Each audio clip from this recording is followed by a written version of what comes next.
Hello friends, welcome to easy tailoring Tamil. பிகினஸ்க்கு ரொம்பவே யூஸ்ஃபுல்லாக இருக்கும். ஓல்டு ப்ளவுஸ் வச்சு ஈஸி மெத்தடில் மெஷர்மெண்ட் ஸ்டெப் பை ஸ்டெப்பையாக பார்க்க போகிறோம். வாங்க வீடியோக்குள்ளே போகலாம். ப்ளவுஸை இந்த மாதிரி நீட்டாக அரேஞ்ச் பண்ணிக்கோங்க.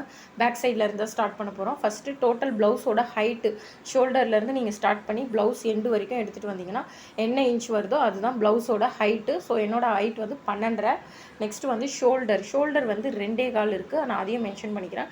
பேக் நெக் ஹைட் எப்போவுமே நீங்கள் ஸ்ட்ரெயிட்டாக தான் வைக்கணும். ஷோல்டர்லேருந்து ஸ்டார்ட் பண்ணி டேப்பை ஸ்ட்ரெயிட்டாக பிடிச்சிட்டு அந்த நெக்கோட ஹைட்டு எங்கே முடியுதோ அங்கேருந்து நீங்கள் ஸ்ட்ரெயிட்டாக எடுத்துகிட்டு வந்தீங்க அப்படின்னா என்ன இன்ச் வருதோ அதுதான் பேக் நெக்கோட ஹைட்டு 7 எனக்கு. ஸோ நீங்கள் என்ன வருதோ நோட் பண்ணிக்கோங்க. நெக்ஸ்ட்டு அப்பர் செஸ்ட்டு ரவுண்டு நான் க்ளோஸ்அப்பில் காட்டுறேன் பாருங்கள். இங்கேருந்து நீங்கள் ஸ்டார்ட் பண்ணிவிட்டு டேப்பை எப்போவுமே நீங்கள் ஸ்ட்ரெயிட்டாக தான் பிடிக்கணும். ஸோ இங்கேருந்து ஸ்டார்ட் பண்ணிவிட்டு டேப்பை ஸ்ட்ரெயிட்டாக எடுத்துகிட்டு வந்தீங்க அப்படின்னா அந்த எண்டில் முடிச்சிங்கன்னா எனக்கு அப்பர் செஸ்ட் ரவுண்ட் வந்து 17.5 வருது. ஸோ இந்த மாதிரி தான் நீங்கள் ஆனால் டேப்பை மட்டும் ஸ்ட்ரெயிட்டாக தான் பிடிக்கணும் நீங்கள். ஸோ எனக்கு டோட்டலாக 17.5 வருது. நெக்ஸ்ட்டு வந்து ஹிப் ரவுண்டு வந்து 15.5 வருது. அடுத்து ஸ்லீவோட ஹைட்டு, அடுத்து ஸ்லீவோட ஹார்மோல் ரவுண்டு எப்படி எடுக்கணும் அளவு ப்ளவுஸில் அப்படின்னா நீங்கள் ஸ்ட்ரெயிட்டாலாம் எடுக்கக்கூடாது. நீங்கள் இது மாதிரி கிராஸாக தான் எடுக்கணும். ஸோ ஒரு டேப்பையே நீங்கள் ஒரு கர்வ் எடுத்து வச்சிங்கன்னா உங்களுக்கு மெஷர்மெண்ட் கரெக்டாக வரும். என்னோடய ஹார்மோல் ரவுண்டு வந்து 6.5 இன்ச்சு நான் நோட் பண்ணிக்கிறேன்.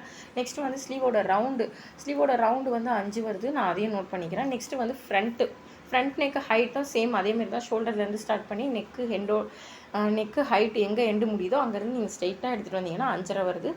ஸோ அதையும் நோட் பண்ணிக்கோங்க. நெக்ஸ்ட் வந்து இந்த கப் சைஸ் வந்து இந்த 3 டாட் அளவு ப்ளவுஸில் வந்து கப் சைஸ் வந்து ரொம்ப இம்பார்ட்டன்ட். ஸோ ஷோல்டரை 2ஆக மடித்து ஒரு சைடு ப்ளவுஸு ஷோல்டரை 2ஆக மடித்து அந்த பட்டி பீஸ் வருது இல்லைங்களா, அதுலேருந்து பிடிச்சிட்டு இந்த கர்வ் எடுத்து நீங்கள் இந்த மாதிரி எடுத்தால் தான் உங்களுக்கு கரெக்டாக வரும். ஸோ இதே மெத்தடில் வந்து நீங்கள் அந்த கர்வ் எடுத்து அப்படியே நீங்கள் ஸ்டார்ட் பண்ணிங்கன்னா எங்கே நிற்கிதோ அங்கே நோட் பண்ணிக்கலாம். எனக்கு வந்து 10.5 வருது. ஸோ நான் அதையும் நோட் பண்ணிக்கிறேன். ஏன் நான் இது மாதிரி எடுக்க சொல்கிறேன், நீங்கள் ஸ்ட்ரெயிட்டாக வச்சு எடுத்திங்கன்னா கண்டிப்பாக வந்து செஸ்ட்டு வந்து கொஞ்சம் மேலே தூக்கிக்கும். ஸோ அதுக்காக தான் நான் வந்து இந்த மாதிரி மடித்து கர்வ் எடுத்திங்கன்னா உங்களுக்கு கப் சைஸ் கரெக்டாக இருக்கும், கரெக்டாக ஃபிக்ஸும் ஆகும். இதேமாரி இந்த சைடில் வந்து 5 இருக்குது. நான் இந்த பட்டி பீஸு நெக்ஸ்ட் வந்து இந்த சைடோட அளவு வந்து நான் கட்டிங் வீடியோவில் வந்து எக்ஸ்பிளைன் பண்ணுறேன். இதுதான் மெஷர்மெண்ட்டு. ஸோ ஸ்டெப் பை ஸ்டெப்பையாக முடிச்சிட்டோம் நம்ம. நெக்ஸ்ட் வீடியோவில் வந்து ஈஸி மெத்தடில் ப்ளவுஸ் கட்டிங் தான் பார்க்க போகிறோம். ஸோ என்னோடய வீடியோ பிடிச்சிருந்தால் லைக் பண்ணுங்கள், ஷேர் பண்ணுங்கள், சப்ஸ்கிரைப் பண்ணுங்கள். நெக்ஸ்ட் வீடியோவில் மீட் பண்ணலாம். Thank you friends.